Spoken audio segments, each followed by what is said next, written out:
This channel does not promote any violent, harmful, or illegal activities. All content provided by this channel is meant for an educational purpose only. TV9 বাংলায় আপনাদের সকলকে স্বাগত। এই মুহূর্তে আপনাদের সঙ্গে আমি মঞ্জিরা রয়েছি, আমার সঙ্গে রনিপাও রয়েছে। রনিপা, স্বাধীনতার সকাল, কিন্তু গতকাল আমরা যে ছবি দেখলাম, এমন একটা ঘটনার সাক্ষী হলাম, বারবার করে প্রশ্ন তুলতে বাধ্য হচ্ছি যে এই রকম ধরনের ঘটনার কারণ কি?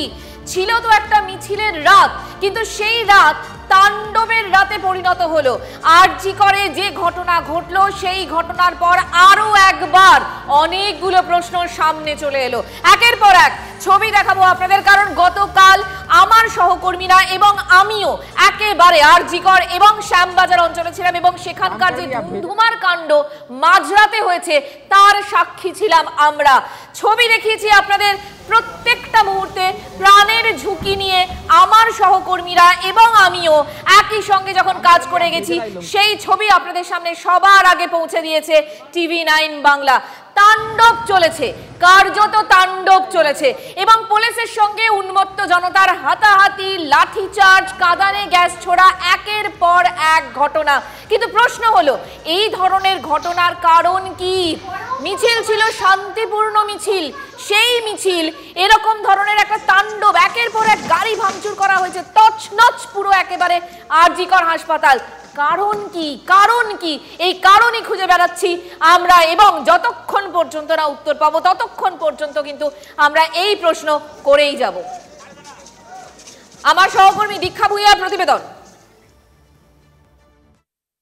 আরজিকরের এই সেই এমার্জেন্সি বিল্ডিং, যে এমার্জেন্সি বিল্ডিং এর 4 তলা সেমিনার রুমে তিলোত্তমা অর্থাৎ পড়ুয়া চিকিৎসক, যার তার উপর যৌন নিগ্রহ হয়েছিল এবং তাকে খুন করা হয়েছিল। আর আমরা আজকে জানি সেই তিলোত্তমার জন্য জাস্টিস, উই ওয়ান্ট জাস্টিস, যে সমস্ত সাধারণ মানুষ, স্টুডেন্ট, পড়ুয়া এবং চিকিৎসকেরা আজকে গোটা রাজ্য জুড়ে, গোটা কলকাতা শহর জুড়ে, এমনকি বিদেশেও উই ওয়ান্ট জাস্টিস অর্থাৎ তিলোত্তমার জন্য উই ওয়ান্ট জাস্টিস চেয়েছিলেন।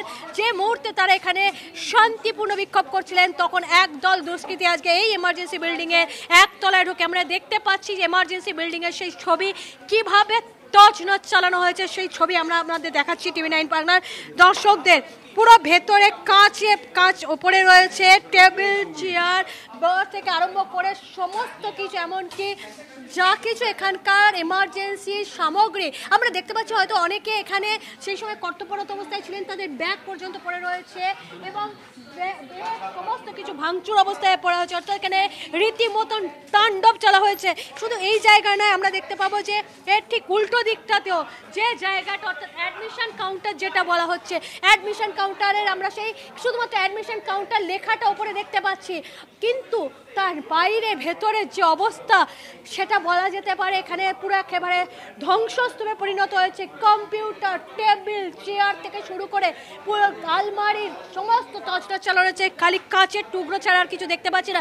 শুধু তাই না, যে কোলাপসিবল গেটটা, অর্থাৎ কত লোক থাকতে পারেন এবং কিভাবে ভাঙচুর চালানো যেতে পারে, যেখানে কোলাপসিবল গেটকে পর্যন্ত এভাবে ভেঙে দেওয়া হয়েছে।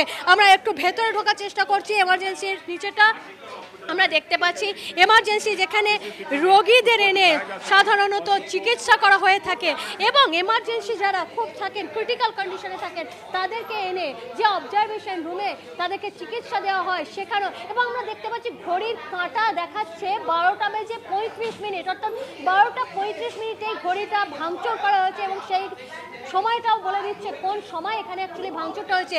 এটা হসপিটাল নাকি অন্য কোনো ধ্বংসস্তূপ, অর্থাৎ যুদ্ধের কোনো যা জন্য এখানে ধ্বংসস্তূপ তৈরি হয়েছে সেটা বুঝতে পারছি না। এবং শুধু তাই নয়, এখানে যে কার্ডিওলজি দেখা যাচ্ছে, আমি দেখতে বলবো একটু আমার সহকর্মী ওকে, HDU অর্থাৎ HDUর যে মেশিনপত্র এখানে সমস্ত রয়েছে, সেই সমস্ত HDU যন্ত্রপাতি শুধু নয়, কার্ডিও এমার্জেন্সির জন্য সেই সমস্ত সামগ্রী সমস্ত ভেঙে একদম তছনছ করেছে।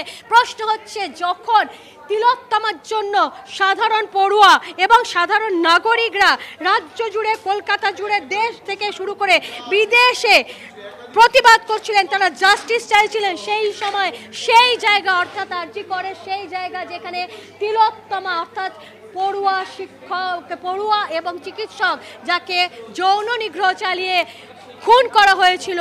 কি এমন আক্রোশ যে আজকে যখন তার জন্য সবাই জাস্টিস চাইছিলেন সেই সময় এসে এইভাবে পুরো যুদ্ধকালীন পরিস্থিতি আমরা যেটা দেখতে পাই যে যুদ্ধ হলে সাধারণত যেভাবে কোনো জায়গা ক্ষতিগ্রস্ত হয়ে থাকে, আজকে বোঝা যাচ্ছে না এখানে যুদ্ধ হয়েছে নাকি ভাঙচুর করা হয়েছে। প্রত্যেকটা ঘরে টেবিল চেয়ার পুরো ভাঙচুর চালিয়ে দেওয়া হয়েছে। এমার্জেন্সি অবজারভেশন ওয়ার্ড এটা পুরুষদের জন্য, সেটাও দেখতে পাওয়া যাচ্ছে ভেঙে পুরো তছনছ চালিয়ে দেওয়া হয়েছে। এবং আমার সহকর্মী অমিত দাসকে আরেকবার বলবো একটু ভেতরটা আরেকবার দেখিয়ে দিতে তাড়াতাড়ি। চারদিকে খালি যে আমরা ওষুধপত্র দেখছি, সমস্ত যেটা জীবনদায়ী ওষুধ সমস্ত নিচে পড়ে রয়েছে এবং ভেতর থেকে বাইরে পর্যন্ত এমার্জেন্সি খালি, কিন্তু ধ্বংসলীলা চালিয়ে গেছে দুষ্কৃতীরা। ঠিক কতক্ষণ তাদের সময় লেগেছে বলা যাবে না, কিন্তু তারা যে রীতিমতন হসপিটাল এবং সাধারণ মানুষের জীবনদায়ী যে ওষুধ, যে হসপিটাল, তাকে যে এভাবে তছনছ করে দিয়েছেন তা দেখে সত্যিকারের মনে হচ্ছে তারা কারা, তারা আদৌ মানুষের প্রাণ বাঁচাতে চান না, তারা মানুষের প্রাণ নিতে এসেছিলেন। মধ্যরাতের তাণ্ডবের সাক্ষী ছিলাম আমরা সকলে। এরপর আজ সকালবেলা আরজি করের ছবিটা কি গিয়েছিলেন আমার অপর সহকর্মী সোমা দাস। গতকাল রাত 12:30টার সময় আরজি কর হাসপাতালের এমার্জেন্সিতে তাণ্ডব লীলা চালায় একদল দুষ্কৃতী। যারা প্রত্যক্ষদর্শী তারা বলেছেন প্রচুর দুষ্কৃতী, অর্থাৎ শতাধিক দুষ্কৃতী হঠাৎই প্রবেশ করে এমার্জেন্সিতে প্রবেশ করে এখানে যে অ্যাডমিশন কাউন্টার আছে সেই অ্যাডমিশন কাউন্টারে তারা ভাঙচুর চালায়, ব্যাপকভাবে ভাঙচুর চালায়। এখানে যে সমস্ত আসবাবপত্র রয়েছে, যে সমস্ত এখানে মেশিনারি রয়েছে, সেই সমস্ত মেশিনারি আসবাবপত্র, এমনকি এই যে জানলার কাজ, কাউন্টারের যে কাজ, সেই কাজ তারা ভেঙে ফেলে এবং একের পর এক রুম সেগুলো সম্পূর্ণ কিন্তু তারা ভেঙে দিয়েছে, সেটা দেখাই যাচ্ছে ছবিতে। এবং এটা হচ্ছে নার্সিং স্টেশন, সেই নার্সিং স্টেশনে ঢুকেও কিন্তু ব্যাপক তাণ্ডব লীলা চালায় তারা। এই যে অক্সিজেন দেওয়ার জন্য যে সমস্ত পাইপ ব্যবহার করা হয়, এমনকি জীবনদায়ী ওষুধ যে সমস্ত রয়েছে সেগুলোকেও কিন্তু নষ্ট করে দেওয়া হয়। এবং এর পাশাপাশি অন্য যে সমস্ত রুমগুলো রয়েছে এমার্জেন্সি বিভাগ, এখানে কিন্তু একদিকে যেমন পেশেন্টদের ভর্তি এবং পেশেন্টদের জন্য বিভিন্ন ধরনের মেশিন এখানে রাখা হয় তাদের চিকিৎসার জন্য, কোনো কিছুই কিন্তু তারা ছাড়ে না। সিসিটিভি থেকে শুরু করে সমস্ত কিছু, অক্সিজেন দেওয়ার মেশিন, হার্ট পরীক্ষার মেশিন, সব কিছুই কিন্তু তারা ভেঙে ফেলে। যে সমস্ত রোগী তারা কিন্তু প্রাণ ভয় থাকে, একের পর এক বিভৎস বিকট আওয়াজে কিন্তু তারা একেবারে ভয় পেয়ে যান। এইভাবেই একটি হাসপাতালের এমার্জেন্সিতে তারা কিন্তু এইভাবেই ভাঙচুর চালায়। আজ সকালে একজনকে আটক করা হয়েছে এবং তাকে জিজ্ঞাসাবাদ করে বেশ কিছু তথ্য সামনে আসতে পারে সেরকমই মনে করছে পুলিশ। এবং সকাল থেকেই বাইরে প্রচুর পুলিশ মোতায়েন রয়েছে এবং তারা মনে করছেন যে এই কাজের সঙ্গে কারা যুক্ত, অর্থাৎ এই দুষ্কৃতীরা কারা, সেটা কিন্তু পুলিশ তদন্ত করছে এবং সময় এলেই সেটা সামনে আসবে, এমনই মনে করছে পুলিশ। ক্যামেরায় গৌরবের সঙ্গে সোমা, TV9 বাংলা, কলকাতা। একদিকে যখন প্রতিবাদের মিছিল দেখছিল, সকলেই দেখছিলাম আমরা, তার সাক্ষী হচ্ছিলাম এরকম একটা স্বতঃস্ফূর্ত মিছিলের। ঠিক রাত 1টা বাজার পর থেকে ছবিটা একদম বদলে যেতে থাকে। 1টা, 1:30, 2টো, 2:30-তে তাণ্ডব চলতে থাকে এবং যে সময় আরজি করে তাণ্ডব চলছে সেই সময় পৌঁছে গিয়েছিলেন আমাদের সহকর্মী অরিত্র, তার পাঠানো প্রতিবেদন। তাণ্ডব লীলার নিদর্শন হাসপাতালের এমার্জেন্সি বিভাগের ছত্রে পড়ে রয়েছে। তার মধ্যেই সকালে কর্তব্যরত যারা সেবিকা বা নার্স রয়েছেন তারা আরজি করের যে এমার্জেন্সি সেখানে এসেছেন এবং এই যে নার্সিং স্টেশন, যে স্টেশন কার্যত তছনছ করে দেওয়া হয়েছে, ভিতরে যে সমস্ত দামি ওষুধপত্র ছিল বা চিকিৎসার কাজে ব্যবহৃত জিনিসপত্র ছিল কার্যত লণ্ডভণ্ড করে দেওয়া হয়েছে। দীর্ঘদিন এই প্রফেশনে রয়েছেন অনেকেই, এই পেশাতে রয়েছেন, তারা এই ঘটনা মোটেই কাম্য নয় এমনটাই কিন্তু জানাচ্ছেন।